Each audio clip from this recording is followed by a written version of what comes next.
Before you continue watching, I want to let you know that this video will explain the actions to take when you experience a failing moment. The important messages are emphasized in the video, and if you watch towards the end, I am confident that you will see an increase in your knowledge on how to deal with failure.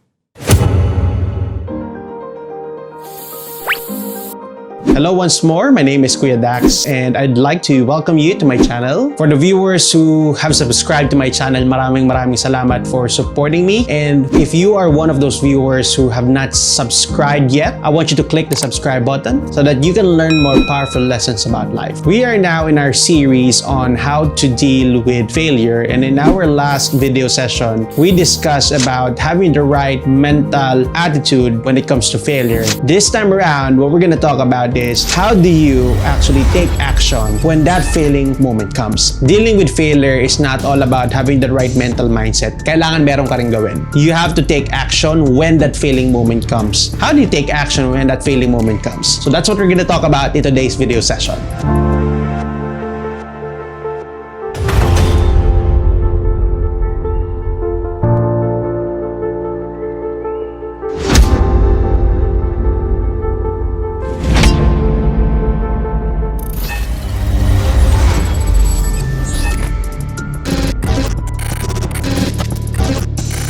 In our last video session, I shared to you that failure is inevitable. As you go through your journey in life, you will encounter setbacks, mistakes, failures that will temper you. If you encounter that huge failing moment in your life, ano ba yung ginawa mo? Did you quit? And did you try something else? Or did you try to analyze where you failed and made adjustments so that you can come back stronger? In our last video session, I shared to you the story of Walt Disney, how he was able to overcome the challenges that he had in his life, and how he was able to create that Walt Disney company. For today, what I'm gonna share to you, it might not be as grand as Walt Disney, but I apply the steps that I'll be sharing to you in this story of mine. 15 years ago, in 2005, I was out of school and naghahanap ako ng trabaho. Nakita ko yung potential ng mga BPOs during that time. Some of my friends are already earning a decent amount of income while working in the BPO. Noong time na yun, gusto ko rin magtrabaho sa BPO. Ang problema, hindi ako ganun kagaling mag-English. Pero I was determined during the time. After doing a little bit of research, nag-apply ako sa first company. And guess what? 4 questions lang, nalaglag agad ako. First 4 questions yung tinanong, halos di ako makapagsalita. Halos mautal-utal ako. So hanggang sa yung nag-i-interview sa akin, umayaw na lang bigla at sabi niya, tatawagan ka na lang namin. The moment na sinabi sa'yo ng interviewer na tatawagan ka, nako, bad news na yon. Most likely, malalaglag ka na. Doon naman sa second company na in-applyan ko, binigyan naman ako ng love letter, no? 3 questions lang ang tinagal ko. Pero binigyan ako ng love letter. Yung nakalagay sa love letter, sorry, you're not qualified. It was really heartbreaking during that time kasi I was out of school and kailangan ko suportahan yung pamilya ko, yung parents ko. I was desperate for a job. Pero what happened was, I failed miserably dun sa aking interview. Yung una, 4 questions lang. Yung pangalawa, 3 questions lang yung tinagal ko. Nalaglag na kagad ako. I needed to really find a way kung gusto ko talaga makapasok dito. Naniniwala talaga ako sa potential ng BPO kaya hindi ako nagpatalo. Isa sa mga ginawa ko, inisip ko talaga kung ano yung nagpapabagsak sa akin sa mga interviews. And one of the things is that I had to improve my English speaking skills. Isa sa mga ginawa ko is I got a book. Pagkatapos, binabasa ko siya ng malakas araw-araw. Kahit nagkakabalubaluktot na yung pronunciation natin sa ibang words, tuloy pa rin ako. Sige, basa pa rin, aloud, diretso pa rin, sige pa rin. During the time that I was also reading books, I continued to apply to different companies. Medyo nagkaroon naman ako ng progress. From the initial interview, umabot na ako doon sa tinatawag nilang communication skills test. Unfortunately, doon ako nalalaglag. Medyo may problema pa rin tayo sa comprehension, saka may problema pa rin ako doon sa the way ko sinasabi yung ibang words, pati yung sentence construction ko, no? And I had to really improve more. It took me 3, 4, I've reached my 5th company, pero bagsak pa rin. Hanggang sa natapos ko na yung isang libro, nag-try pa rin ako, hindi pa rin ako nakapasa, umabot na ako sa pang-7 kumpanya. And I got another book, I continued to do that practice, improving my pronunciation, and I reached the 11th company. Pagdating sa pang-11 kumpanya, unfortunately, I still didn't make it. And during the time na umabot ako sa 11th interview, kinabisado ko yung hiring process nila na umadaan sa initial interview, tapos ano yung mga tinatanong during the initial interview, pagkatapos na mapupunta ako sa communication skills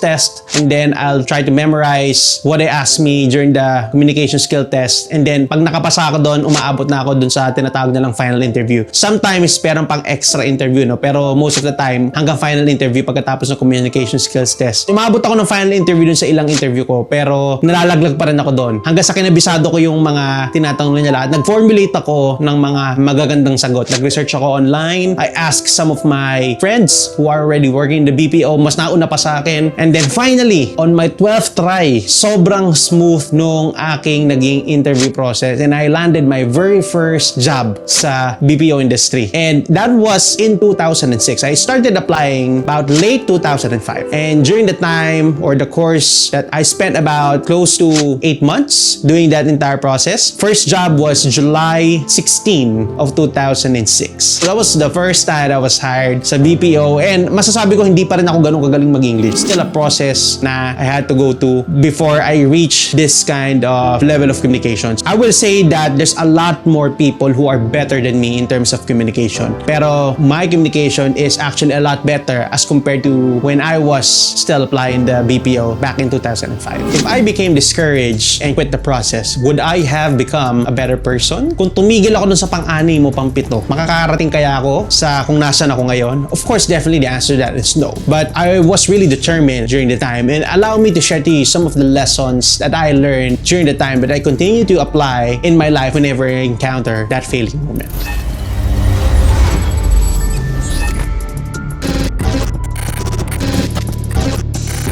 Things that I will be sharing to you, remember them when you encounter your failing moment. It's when, not if, because you will inevitably encounter failure during the course of your life. The first step when you encounter that failing moment is to accept responsibility for your failures. Ang tendency kasi natin when we encounter that failing moment is we blame a lot of things. Sometimes sinisisi natin yung mga tao sa paligid natin, sinisisi natin yung opportunity kasi hindi siya naging right timing, but we fail to look at ourselves. Remember, you are the catalyst of your own life. When you encounter that failing moment, instead of you putting your blame to others or to some other things, what do you ask yourself? Ano ba yung ginawa ko that made me fail in this endeavor or in this task? I can actually guarantee to you that if you eliminate blame in your life, you can definitely make some positive changes. Kasi ang problema pagka may sinisisi kang iba, you don't have control over it. And it's already done. The past is the past. Instead of you putting blame, why don't you just move forward and try to make adjustments in order for you to become much more successful. So the first step is to accept responsibility in your failures. The second step is evaluation. Have you heard the saying, experience is the best teacher? Ako magdi-disagree ako doon because it's not experience but evaluated experience. Because if you fail to evaluate the experiences that you encounter in life, it won't make you a better person. It's through evaluating the failures in life that you become a better person. So when you encounter that next failing moment, evaluate what went wrong. Did you really fail the task kasi meron kang unrealistic expectations? Or you just made a mistake throughout the process? Think about that. Ano yung pwede mong gawin para ma-improve mo yung chances of succeeding in this next task? Tandaan mo, evaluation is profiting from your losses. Na despite na nagkaroon ka ng loss, you still get a gain from it. And once you find out where you made mistakes, try to map out some new action steps and implement those action steps. And then continuous correction. It's a cycle. You fail, you try to analyze what went wrong, you make some adjustment, you implement your action plans, rinse and repeat. Kung ano man yung magiging failure mo, you learn from those lessons until such time you become more successful. Remember, evaluation of your failure is benefiting from your bad experience. The third step is that you say goodbye to yesterday. You move forward with your learnings and forget the past. Ang problema kasi minsan, if masyado tayong nakatingin sa past, it can sometimes drag us down in terms of moving forward and making progress. You have to remember that while you can't change your past, you can always take a hold of your present and change your future.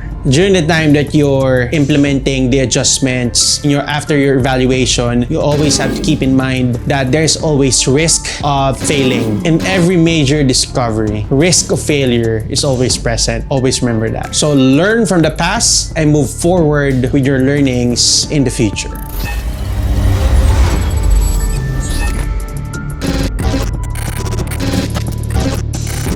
So to recap the steps that you will be taking when you encounter that failing moment. Step number 1, you accept responsibility in your failures. Step number 2, you evaluate the failures that you experience in life. And step number 3, you forget the past and move forward with your learnings in the future. And to illustrate to you the power of the concepts that I shared to you, particularly in taking risk and moving forward with your learnings, let me share to you a story by a surgeon named Joseph. In today's medical field, world, if ikaw ay maaksidente, you have a very high chance of surviving, no? As long as hindi vital organ yung matatamaan sa'yo during the accident. But if you think about during the time of this surgeon named Joseph, in the 1800s, ibang-iba ang klase ng surgery during the time. Napakataas ng death rate. Yung chances mo para mabuhay kung ikaw ay maaksidente was about 50%. And when I say aksidente, ito yung for example, nasagasaan ka ng kabayo, tapos tumubos yung buto mo dahil na-dislocate. So, yung chances mo in surviving is 50-50. Now, kung ikaw naman ay tinamaan ng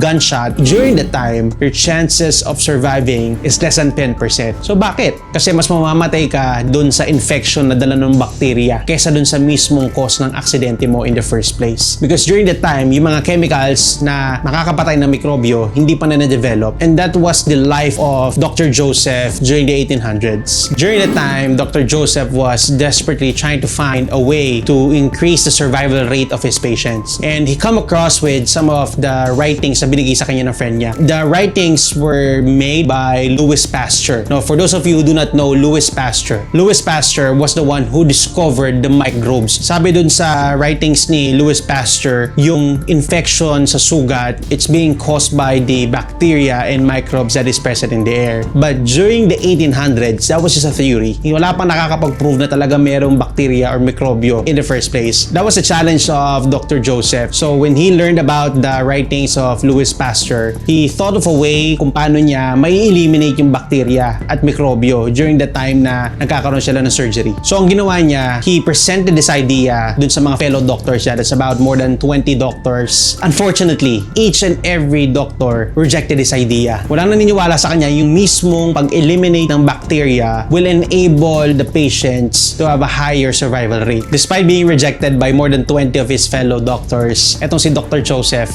very determined talaga. So what he did was he did his further research, and after doing more research, he settled for what we call carbolic acid. Carbolic acid will eventually become one of the first antiseptics na ginagamit during a surgery. And just to give you an idea what a carbolic acid is, ito yung ginagamit for treatment ng kanal, treatment of sewers para mabawasan yung amoy niya. Sa London, with that kind of theory, he thought of using the carbolic acid as antiseptic. So when you say antiseptic is para mabawasan or mawala yung infection doon sa sugat. That was what Dr. Joseph theorized during the time that he made this discovery. After he has completed his theory, kailangan niya ngayon mai-test yung theory niya kung gagana ba talaga o hindi. So he was looking for a patient that has a high chance of dying because of that patient's accident. And finally, in August 12, 1865, nakahanap siya ng kanyang prospect. Merong isang 11-year-old boy na nasagasaan ng kariton. And to describe the situation ng bata, yung kanyang buto sa may paa, lumabas na dun sa kanyang skin. It was a gruesome accident, and Dr. Joseph was actually determined na gamitin yung kanyang findings para dun sa surgery na yun. So what happened was, dinala nila yung bata sa surgery room. And just to give you an idea, yung surgery room noong time na yon, at kung ito yung hospital, yung surgery nangyayari sa kabilang building. Hindi nangyayari doon sa mismong main hospital. Bakit? Noong time na yon, hindi pa uso yung anesthesia. So yung mga sigaw ng mga patients na inooperahan, rinig hanggang doon sa kabilang building. So they had to move them to another part of the building that is quite a distance away from the main hospital building. That's what he did. He moved the patient and performed the surgery. Ang ginawa niya, ginamit niya yung carbolic acid para hugasan lahat ng kanyang mga instruments. At pagkatapos niya yung surgery, ginamit niya yung carbolic acid para hugasan yung dressing, yung sugat. Tapos, yung mismong gauze na ginamit niya, dinipre niya sa carbolic acid at nilagay sa sugat. And then, he waited. Naghintay siya. 1 day, 2 days, umabot na 4th day, wala pa ring infection. So, he was quite feeling confident. Finally, after 6 weeks, the boy was able to walk again. And because of that, he was able to prove that his findings or his theory is actually true. After performing that successful surgery dun sa bata, you think people will celebrate his success. But unfortunately, you are wrong. Kasi he faced more criticism because of using an unknown compound during his surgery. But you know what? Dr. Joseph remained unfazed. Ang ginawa niya, he used that same method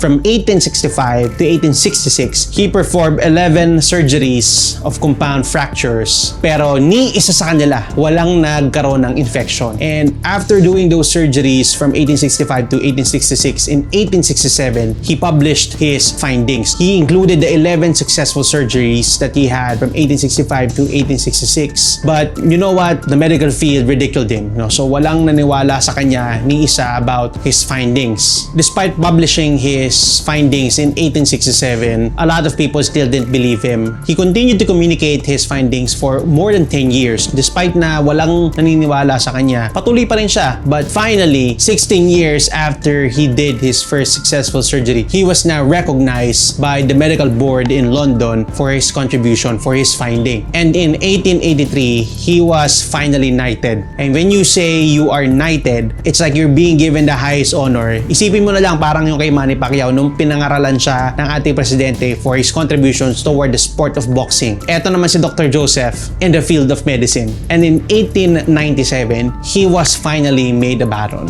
So what happens when you become a baron? Simple lang naman, you became a person of nobility, you become a person of honor, and you become a person that people will look up to. Ibig sabihin, sobrang taas nung status mo sa society. And that was a position that was granted to Dr. Joseph because of his finding, and he was the pioneer of the antiseptic surgery in the 1800s. So the next time na magkakaroon ka ng surgery, magpasalamat tayo kay Dr. Joseph Lister because he was the pioneer in antiseptic surgery. Yung risk na ginawa ni Dr. Joseph Lister has paved the way for a different kind of surgery in the new century.